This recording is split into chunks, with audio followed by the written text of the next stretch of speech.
What's good, idiots and geniuses? My name is KotyTang. This is going to be a pretty fun video because with the indie showcase that happened this week, I get to do my favorite thing, and that's either praise or shit on games. So let's just hop right into this one. Mass Effect Remaster is looking spectacular. Where in many areas the game was often too dark or awkwardly shaded, the remaster brings out the realism of the game in new ways. The new models also enhance the experience, bringing out details that wouldn't have been shown as clearly as before. Every visual aspect of the game has been immensely enhanced. It's too often a remaster is just an upscaling of the game's textures. Mass Effect took it to the next level with their remaster, creating the perfect way to get younger and newer fans on board to the amazing trilogy of Mass Effect. Even when I was playing the game for the first time, I always thought that the shading and models used in the game were pretty garbage. But thankfully through this trailer, everything has been retouched and fixed in every way imaginable. Hood Outlaws and Legends is a 4v4 PvP heist game. The premise is you and your team are sent to silently break into an estate, steal the key, find the vault, and get out of the castle unseen. The twist of the game is that you're not the only team attempting to get into the vault. I think this game could be hella cool if it's done properly. Whether sabotaging the other team to get caught, being first to steal the treasure, or waiting for the right opportunity to steal everything yourself, the game is building itself up to be something very different. It's a fantasy heist game, and that was all you needed to say to get me watching. It's a relatively unique concept that I'm really excited to try. Though I'm skeptical about the multi-team challenge, as it sounds like it can already be too much going on at once in a game centered around stealth. It is still a game that I'm going to be paying close attention to, but we won't get a release until May 7th. Indie games have a special place in my heart. They're either the most dog shit ass games you will ever encounter being openly advertised on the market, or they're a hidden gem that should never have been ignored by the industry.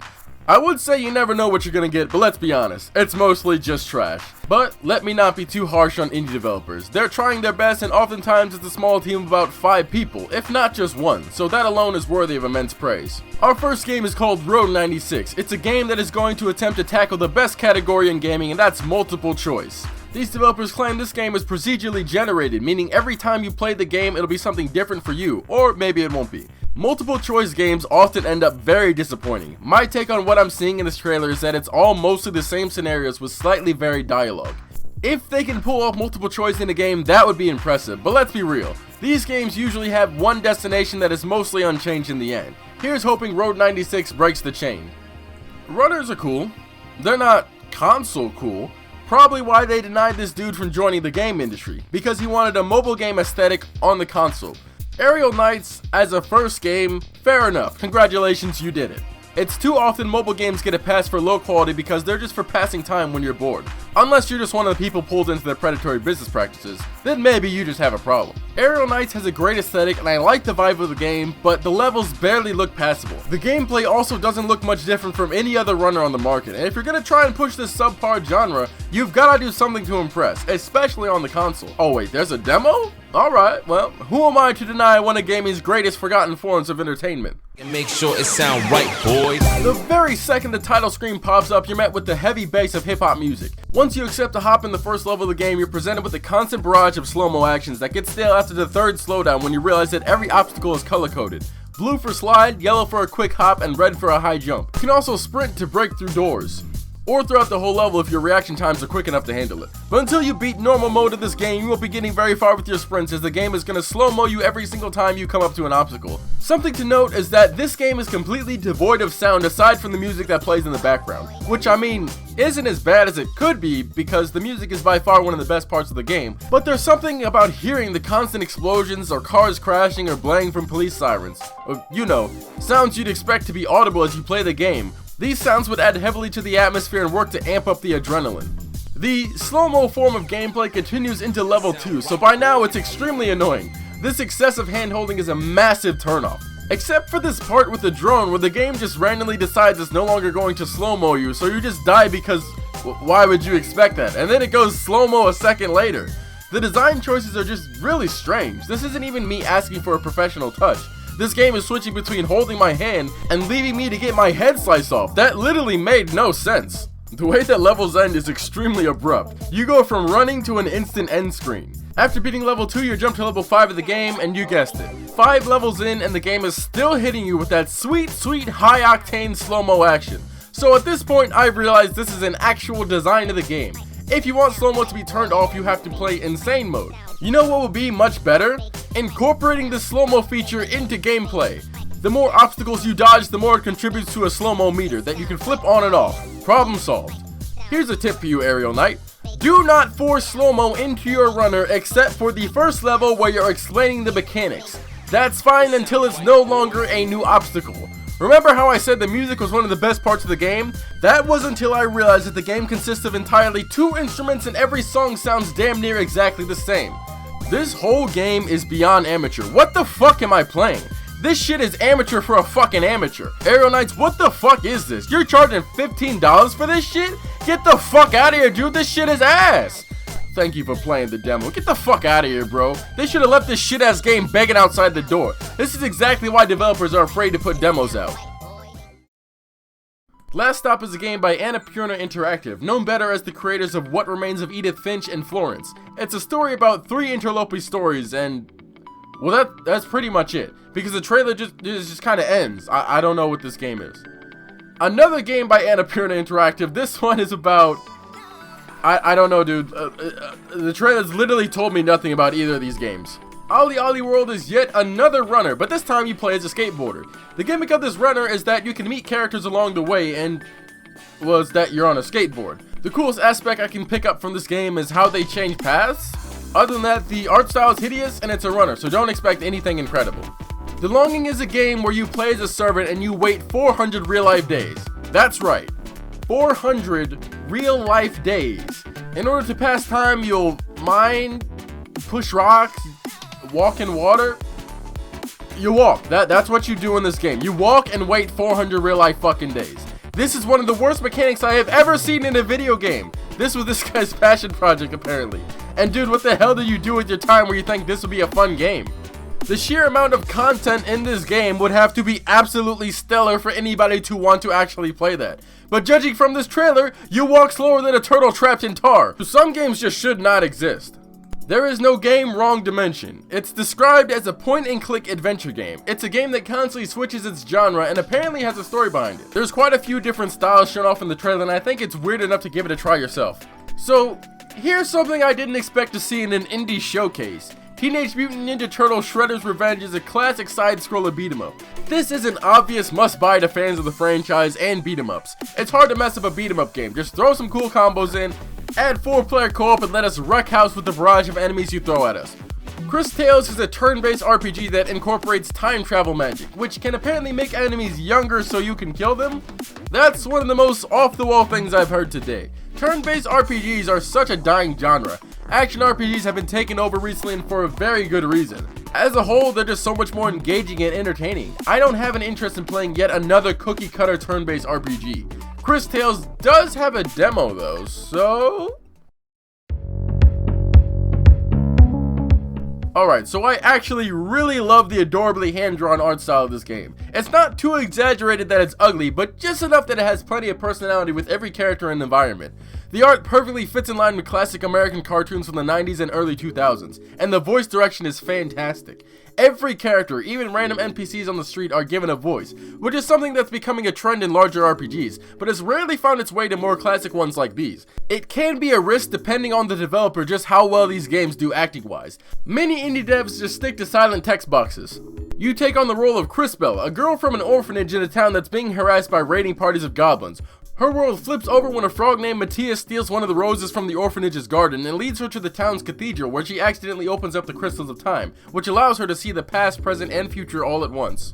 As you travel through the land, a cone will take hold of the screen, allowing you to see the past, present, and futures of everyone and everything around you. It's an incredibly engaging mechanic that always gives you 3 separate views of the entire world from all timelines.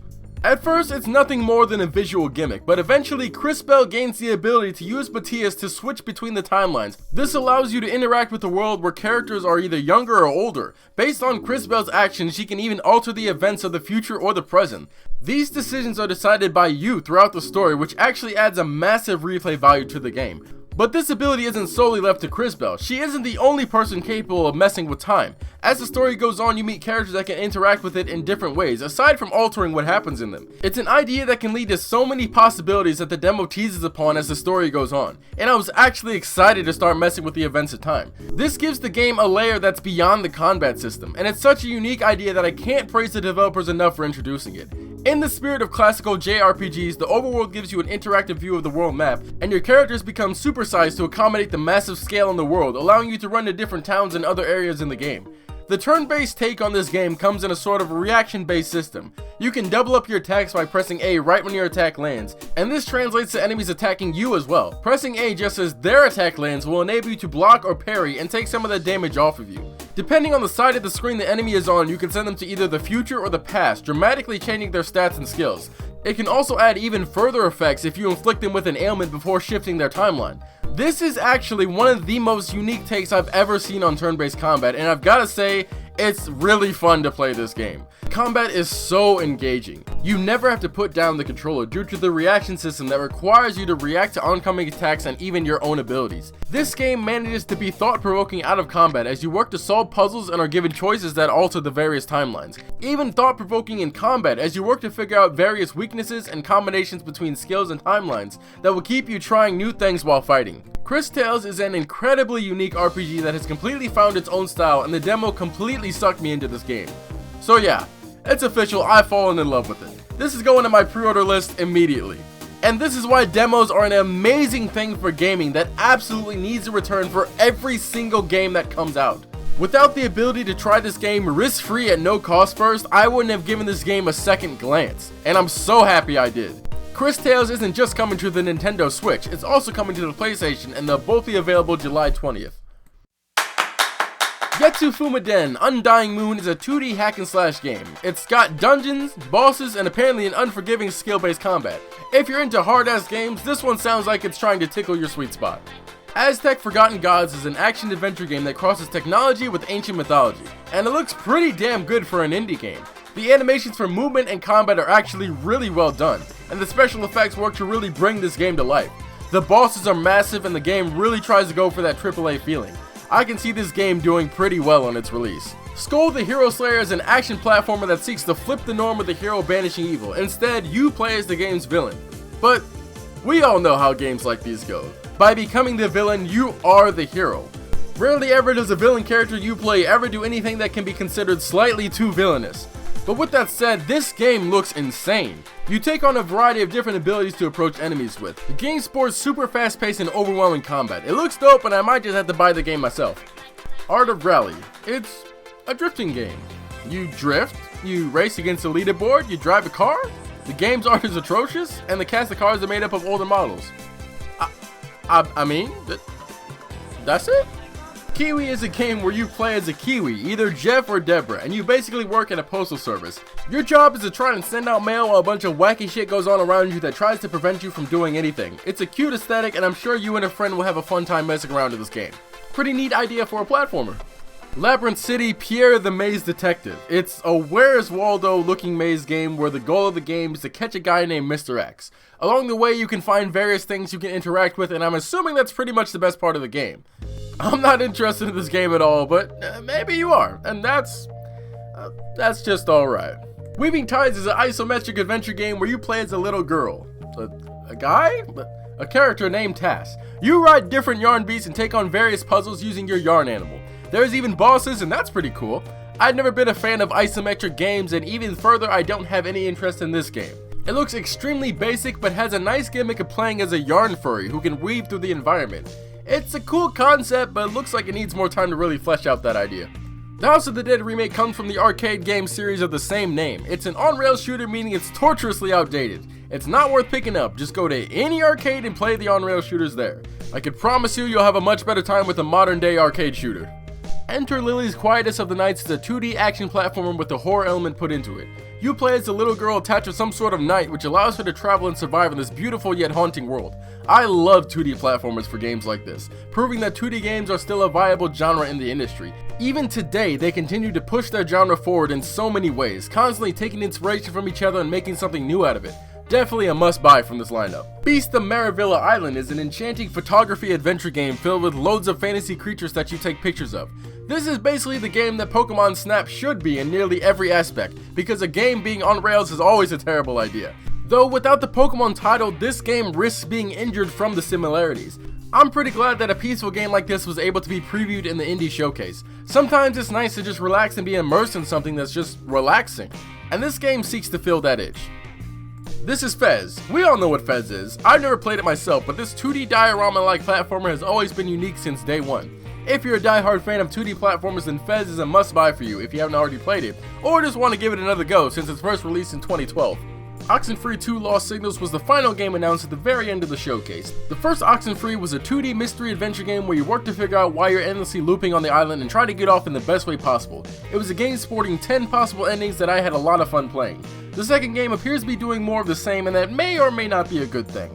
The trailer didn't tell us much aside from the fact that this game is getting a sequel, and I'm pretty for it. And that will do it for the indie showcase. You know, this actually wasn't too bad. There's a lot of games on this list that are actually worth buying. That doesn't happen regularly for indie games, guys. I'm actually impressed with this lineup. Kudos to every developer that got to appear on this list. We need more indie games like these. I give indie games a ton of shit, but to be honest, indie games keep the industry moving even when it doesn't feel like it. High-profile games may get all the attention, but indie games have proven time and time again to be the actual gears that arrive to shake up an otherwise stagnant industry. You just have to sift through a lot of dog shit to get to the ones that manage to do that. Alright everybody, feel free to stick around until the end of the video for a recap of every game that was released this week. Guys, I'd love to stick around and talk about more games, but that's all the time I have left for this video. Be sure to drop a comment down below and tell me how you feel. Follow me on Twitter at KotyTang for more of me, and don't forget to subscribe to the channel for more weekly content. And please leave a like if you enjoyed the video. My name is KotyTang, and I'll see you guys in the next one.